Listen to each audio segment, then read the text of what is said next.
You got it going? Why do we see so many complex mud brick structures built on top of much of the other stone structures? That are still in existence today. Now, this is where we kind of have to see this. What we're getting ready to look at is the classic example of everything we've been talking about up to date. All right. When you see mud brick structures built on top of stone structures, that is an example of two different civilizations that are in the process here. Mm-hmm. When people come in on top of ruins and then they build on top of them. Mm-hmm. When you go to say the Egyptians didn't build, well, they did build, but their work is this mud bricks that sit on top of the roofs of structures like this. Yeah. So, And the, give us your opinion of when these mud brick things were built here.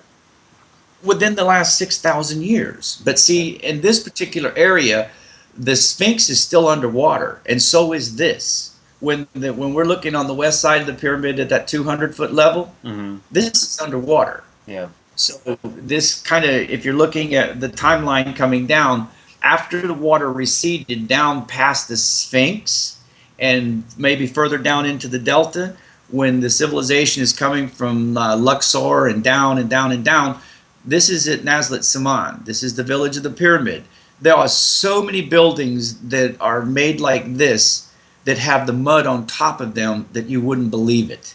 Yeah. And that's why I photographed this stuff in position, because I can clearly see there are two different civilizations. I mean, if I was building with this stone and I decided to put mud on it, why?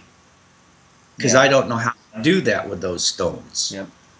In the whole village, I've done this. I've walked around and photographed every door and stone that has these coins that lay there.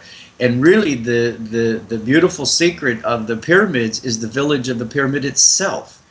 And I want to go into this one here because we didn't touch it on George's show, but they want to tear this village down and build hotels in here.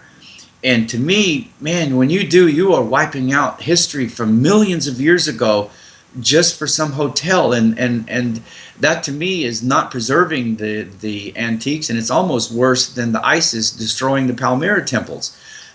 To break this down for commercial interest and the village, I mean, underneath it, all the stories and secrets that I allude to, there's so much underground underneath these buildings that the people that live there, trying to survive because Hawass took all the tourists away from them, they dig down underneath these homes. And that's another book and story alone of what they are doing, and how the antiques mafia sort of has been digging for years and stealing this stuff and selling it on the open markets. Yeah. So Anytime you have a tourist site, next to a village, and most people are going to the focal point, the ruins and all that. They're not seeing what's around it. So if you can get into these villages like you have, and have a lot of friends there who've taken you into their own homes, you're gonna get a different picture. You're gonna get a much broader picture than what they want you to see. well, this is where, like over the years being there and living with them and not living in hotels, you're absolutely right. Whenever I get my camera out during this last trip where they were really, really focused on tearing this village down within 5 years, it's all supposed to be down. The people that I have really, I'm pretty well known through the village, and most of the people, if they don't know you, they would say, "What are you doing here? Tourists are supposed to be out near the Sphinx. They're not supposed to be in the village." But it's quite the opposite with me. They say, "Come in, take pictures of this, show the world what this village is really about." And man, I get in and I found columns that you would never see if you didn't go inside the houses, and then you look at their floors, and it's all this ancient cement, and it's broken pieces all over the village.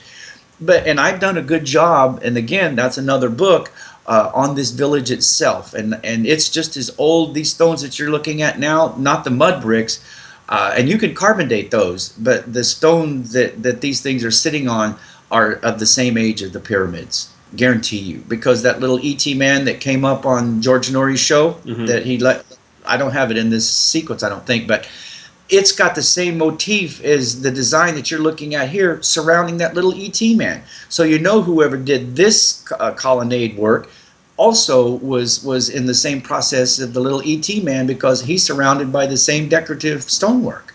Right. And it's molded. To me, it's not carved. Nobody carved all this stuff. This is poured. Yeah. And that's, speaking of other programs I've seen, especially the statues of Ramses and everything, the symmetry, the absolute smoothness, the mathematical precision, you don't chip away at that. It's clearly not some sort of. It's way too hard to do that, especially with perfect measurements, perfect symmetry. I my It blows opinion me is away. that it's got to be molded somehow. Well, again, this is just one door of many doors Yeah. like this that are buried by Egyptian mud. Because to me, they're different civilizations. One is rebirthed out of the ashes of the other. That's about the best way to explain it. So, without milling too long with this is to me a classic example. And Jesse, if ever you go to Egypt with me to walk you to this particular area, and I have more photographs. This is just two, because I was limited to the amount of things that I could present in a half an hour. These are the things that nobody's seen yet that I was hoping would have made that show. So thank you for the opportunity of getting this, at least for the people that heard me talk so much without a lot of graphics, that these pictures will help them to see what it is that I'm trying to say. Yeah. Two different technologies.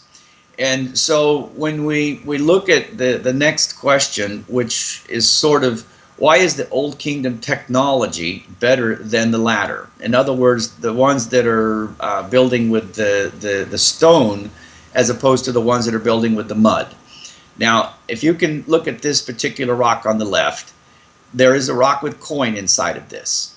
You see this one here? Mm-hmm. All right. Now, imagine this is the device that's pouring that rock. Nobody's going to carve all of this. This is a disconnect device that they were pouring it into a mold, and whenever they disconnect, this is always apparent. And over here to the right is another one, another example of it, that if you're looking at these stones, you would have to say, well, did they carve them? I don't think that this is carved work. You've got stones in here that are of a cement nature of being a liquid and then hardening. Yeah. So when you're looking at this and you see buildings made like this, Give us an idea of the size of this thing with the spiral shape in there.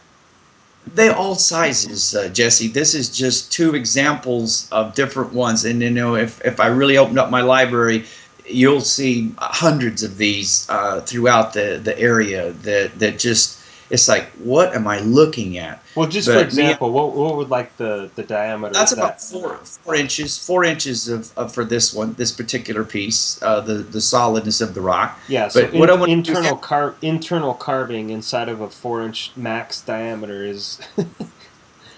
no, this is obvious that these things are poured, and I've got trust me, a lot of pictures from different areas of this, that you just don't carve this kind of stuff. Because look at this stone here. After this broke away, you can see there's a space in here that is not part of this, but it is part of this.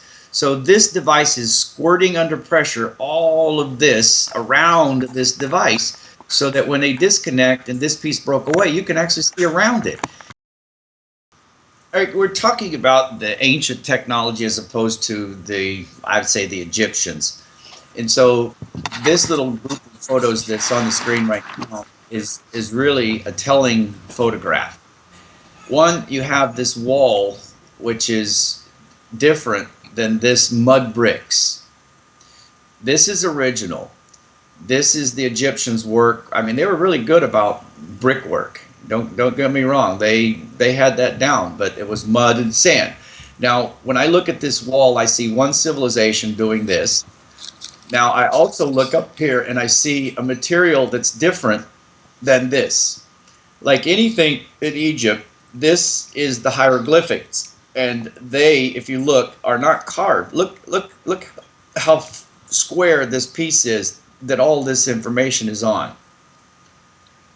This was added to this wall, and then when it was a wet base, to me it's like anything that's soft. If you put a mold in there and you take it off, you're going to leave all these things perfect. Mm-hmm. No mistakes, no carving, because everything is 90 degrees recessed, same depth. I mean, it's too much to ask a person to carve. So what I'm showing here is that this is an original. This is part of this original, and now the Egyptians who came back in on top of this when it became available for them to re-inhabit, they built with this stuff on top of these kinds of things. Almost like whoever originally made this, they made the wall, they made that plate with the hieroglyphs on it separate, molded, and then just stuck it on there. Is that what you're saying? Well, it's all over, and a lot of times when you go in there, geologists would come in and take these pieces completely off the wall. Those plates. Yeah, and they're in the museums today, but they are a plaster base. This isn't, they going out and found a piece of stone that was just like this, squared it off, and then decided to carve all this and put it on the wall. I mean, there's so many things that you can ask about something that you're looking at that until you find that commonness of it, you just look at it and you don't ask, wow, this is deeper than I really looked at. I mean, look what I'm looking at. One civilization, another civilization, all of this is not the same as this. Yeah. So then we shift over. You remember the building that had the mud on it a couple of slides back? Yeah. Remember this design that was all in here? Now this design is the cornice above this little guy here. Here he is a keystone in the doorway of this arch. So that's at the apex of the arch there? This is the keystone of the arch, of the door. Okay. Now, over the years, you can see this little guy has boots on and he's carrying a flag and he's just unusual. And it doesn't look like any Egyptians that I know of.